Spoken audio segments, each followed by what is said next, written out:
Why can't you be more like my ex? She asked on our anniversary. I paid for dinner, drove her home, and never looked back. Now she's alone, humiliated, and getting ignored by both of us. Hey viewers, before we move on to the video, please make sure to subscribe to the channel and hit the like button if you want to see more stories like this. Thanks. I used to think that love was supposed to feel safe, comfortable, like something you build quietly, day by day, brick by brick. Sophie made me question all of that. When we first started dating, she was magnetic, beautiful, confident, always the center of attention in any room. I wasn't used to girls like her being interested in guys like me. I'm not bad looking, but I'm quiet, more thoughtful. I work in software development, keep my apartment clean, hit the gym 3 times a week, and pay my bills on time. I'm the kind of guy moms like and women often say they should like, but usually don't. But Sophie chose me. Or at least, that's what I thought. We met at a friend's housewarming party. She had this effortless charm, like she didn't need to try, and still everyone revolved around her. She told me later that I stood out because I didn't try to impress her. I just asked her what book she was reading. Looking back, I realized I wasn't special. I was just different from the last guy. His name was Ryan. He was the kind of guy women say they're done with, but somehow still compare everyone else to. Loud, impulsive, lived like a rock star even though he worked part-time at a vape shop. From what she told me, he cheated, lied, bailed on rent, and constantly left her on read. And she'd talk about him like he was a tragic love story instead of a cautionary tale. In the beginning, I brushed it off. Everyone has exes, right? But it kept happening. Like the time we were cooking dinner at my place. Just something simple, tacos and a few beers, and she looked around and said, "You're so domestic." Ryan always wanted to go out. He hated eating in. Or the time I took her on a day trip to the lake, and she told me, "This is sweet, but Ryan once took me to a concert 2 states away on a whim. No plan. Just packed a bag and went." It stung, but I swallowed it. Told myself she was just processing her past. That maybe if I stayed patient, gave her a real relationship, she'd finally stop idealizing the guy who walked away from her. I tried to make her feel safe, supported. She said she'd never had a guy who listened the way I did, who remembered little things, like how she liked her coffee or the fact that she hated mornings but loved sunrise if someone woke her up gently. She'd say things like, "I know I don't always show it, but you're really good to me." And then a week later, she'd complain that I wasn't ambitious enough because I didn't want to move to LA and chase clout with her influencer friend group. It was a strange kind of emotional whiplash. Like I was being evaluated constantly, graded against someone who had already failed the class, but somehow still set the standard. I stayed. Maybe out of hope. Maybe out of pride. Maybe because when you invest enough time and energy into someone, walking away feels like quitting instead of self-respect. Our 2-year anniversary was coming up. I booked a reservation at a nice restaurant she'd been wanting to try for months. Not over the top fancy, but elegant. Intimate. I bought her a necklace. Nothing flashy, just a small silver pendant that reminded me of a sketch she once doodled on a napkin. I even wrote her a letter. I thought maybe this would be the night she finally saw me the way I saw her. I had no idea it would be the last time I'd ever take her out. The night of our anniversary, I showed up early. I had the necklace in my coat pocket, the letter folded neatly in my wallet. The restaurant had dim lighting and soft music, the kind of place you don't find on accident. I asked the hostess to light the candle early, just for atmosphere. Sophie was 20 minutes late. She walked in wearing a short black dress and the same perfume she wore on our first date. I thought maybe she'd remembered. That maybe she was late because she'd been getting ready with care, wanting to look perfect for tonight. But the first thing she said was, "Sorry, I got caught up talking to Julia about Ryan." Ryan. I forced a smile. "Everything okay?" "Oh, it's nothing," she said, waving her hand. "Julia just ran into him downtown. He got a new car or something. She said he looks good." I nodded, keeping my expression neutral. She didn't notice the flicker in my eyes. We ordered drinks, wine for her, water for me since I was driving, and talked about nothing for a while. I asked about her work. She shrugged. I complimented her dress. She said, "It's old." The waitress brought our food. Still no real conversation. Halfway through the meal, I took the little gift box out of my coat and slid it across the table. Her eyes lit up, briefly. "A present." I nodded. "It's nothing huge. Just something I thought you'd like." She opened it and stared at the necklace. A small silver pendant, abstract, simple. A crescent shape twisted like a wave. She'd drawn something similar once when she was doodling on the back of a coffee receipt. She tilted her head. It's cute. I hesitated. You don't like it? No, I do. Ryan used to get me these big statement pieces. Like chunky jewelry. Old stuff. This is a little plain, but it's sweet. I didn't say anything. I just picked up my fork again and nodded like it didn't matter. Then, without looking up from her plate, she said it. Why can't you be more like Ryan? I froze mid-bite. I set my fork down. Excuse me. She looked up, blinked, like she hadn't even realized she said it aloud. Then she laughed. God, don't take it so personally. I just mean, Ryan had this fire. He was unpredictable, passionate. You're so safe, reliable. Sometimes it feels like I settled. There it was. 2 years. 2 years of listening, showing up, being consistent. 2 years of letting her process her ex, comparing me to him in every subtle way, and believing that eventually, she'd see me as something more than second place. And on our anniversary, in a restaurant I picked for her, with a gift I bought just for her, she told me I was the consolation prize. So you settled? I said quietly. Don't be like that, she said, rolling her eyes. You know what I mean. You're a good guy, okay? You're the kind of guy women marry. But sometimes I wonder if I forced this. If I chose safe too soon. I nodded slowly, took a sip of water. So, you wish Ryan was sitting here instead of me? She didn't answer right away, just shrugged. Sometimes I do wonder what would have happened if we had stayed together. I looked at her for a long time. Really looked at her. Not the woman I met at a party 2 years ago. Not the one who laughed at my dry humor or stayed up with me watching bad documentaries. Not the one I imagined building a life with. Just a woman who couldn't let go of a man who discarded her, and somehow thought that made him worth chasing and me worth ignoring. I flagged down the waitress and asked for the check. Wait, are we leaving already? She asked. Yeah, I said, folding the receipt and slipping my card inside. Why? Because I don't want to waste your time anymore. Or mine. She blinked, suddenly nervous. Don't be dramatic. It was just a comment. I didn't respond. Just signed the bill when it came, stood up, and held out her coat. The drive back to her place was silent. When we got to her building, she didn't move right away. She sat with her hand on the door handle, watching me. Are you mad? No, I said honestly. Then why are you acting like this? I looked at her calmly. Because I finally heard you. That's all. She opened the door and stepped out.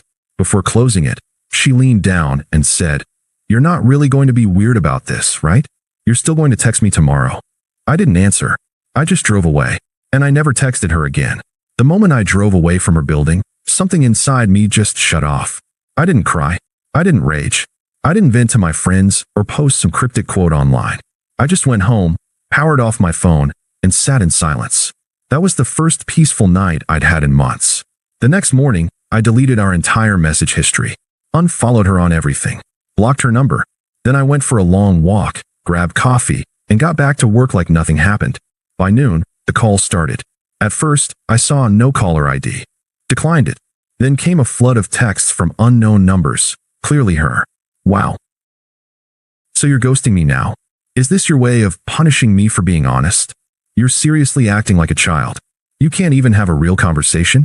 After 2 years, I didn't respond to a single one. I knew if I did, I'd get sucked back in, forced to explain, to soothe, to play therapist for the same person who looked me in the eyes and said I was a downgrade. I owed her nothing. By day 3, the tone started shifting.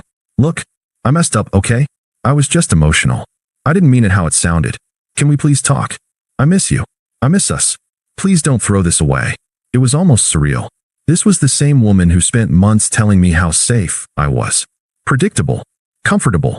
Now she was unraveling because I didn't even argue. That's the part that really got to her, I think. That I didn't yell. That I didn't try to fix it. That I didn't ask for closure. I just disappeared. She'd always assumed I'd stick around no matter what. That I was the dependable guy. The safe bet. The guy who'd take the hit and still show up the next day with flowers. But she mistook silence for weakness. And now that silence was eating her alive. A week passed with no contact from me. That's when I got a text from a mutual friend, Jenna.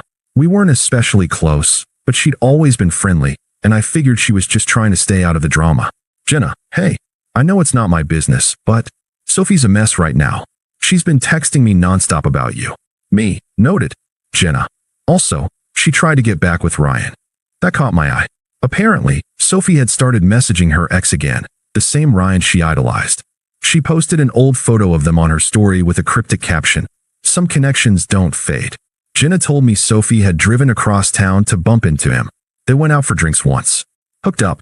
Then, like clockwork, he ghosted her all over again. Blocked her on everything. I didn't even feel satisfaction. Just quiet confirmation of everything I already knew. A few days later, another number tried calling me, twice. I declined both. Then came a message from that number. "I know you don't want to hear from me, but I just need to say this. Ryan isn't who I thought he was. I was stupid. Blind. You were the one who actually cared about me. Who showed up. I didn't see it then, but I see it now. Can we please meet? Just to talk. 5 minutes. I'll take whatever you'll give." Still, I said nothing. The next day, she sent another message. "You're really not going to answer me? After everything I gave to you? Do you actually think you'll find someone who'll love you like I did? You're just proving me right. You are boring. You're weak. Pathetic." There it was. The mask coming off. The same cycle I'd watched with Ryan. Chase, rejection, panic, rage. She didn't love me. She loved the idea of being chosen. And once she wasn't, she crumbled. A few nights later, Jenna texted again. Jenna. She showed up at a party last night. Drunk. Crying. Told everyone she made the worst mistake of her life. Jenna. Tried to call Ryan again. He had one of his friends pick up and tell her to stop embarrassing herself. Jenna. People are starting to distance themselves. It's getting sad. I didn't reply. I just put my phone down and poured a drink. She was spiraling, and I wasn't going to be the safety net she landed on. Another week passed. I thought maybe she'd given up. Finally realized I was gone for good. Then Jenna texted again. Jenna, hey, just FYI, Sophie's coming to Kyle's birthday party next weekend. Me. Didn't know I was invited. Jenna, you are. Kyle asked me to let you know. And she knows you might be there. I hesitated. I didn't want to see her. But part of me knew this was where it would end. Where whatever unfinished narrative she was clinging to would finally get closure. So I said, I'll be there. The party was low-key, backyard, music, beer, fire pit. When I walked in, a few people came up to say hey, asked how I'd been. I kept it short. I didn't ask about Sophie. Didn't even look for her. But I felt it when she saw me. She didn't approach right away. She waited, circled, hovered near the snack table like it was part of some strategy. Finally, she walked over. Sophie, hey. I looked at her. Said nothing. Sophie, you look good. I nodded. Sophie, can we talk? Me, about what? She shifted uncomfortably. Sophie, everything. I've had time to think. I know I said some awful things, and I wasn't fair to you. Me, you said you settled. That I was boring. That you missed your ex. Sophie, I didn't mean it like that. I was frustrated. I felt stuck, and I thought maybe Ryan had something I needed. But I was wrong. Me, you were wrong about Ryan, or wrong about me? Sophie, both. I messed up. Ryan was never going to be who I wanted. But you were. You are. I just didn't see it in time. I stared at her. She looked genuinely shaken. No makeup. Hair pulled back. Eyes glassy. She wasn't wearing that fake confidence anymore. But I felt nothing. Not anger. Not pity. Just nothing. Sophie, lowering her voice, can we please try again? I smiled. Not cruelly, just enough. Me, no. We can't. She blinked. Why not? You're single. I'm single. We have history. I know I hurt you, but me. No, Sophie. You didn't hurt me. You just showed me who you really are. She went quiet. Me. You spent 2 years comparing me to someone who cheated on you, disrespected you, and dumped you. Then you looked me in the eye, on our anniversary, and told me I was the consolation prize. Sophie, I was angry. I didn't mean it. Me. But you did. You meant every word. You were just shocked I didn't beg you to take it back. She crossed her arms, defensive now. So what? You're perfect? You've never said anything stupid in a relationship. Me. No, I'm not perfect. But I never humiliated someone who loved me. Never treated someone who gave me everything like they were just a placeholder. She went quiet again. Me. You chased a fantasy. You made Ryan the standard, even after he threw you away.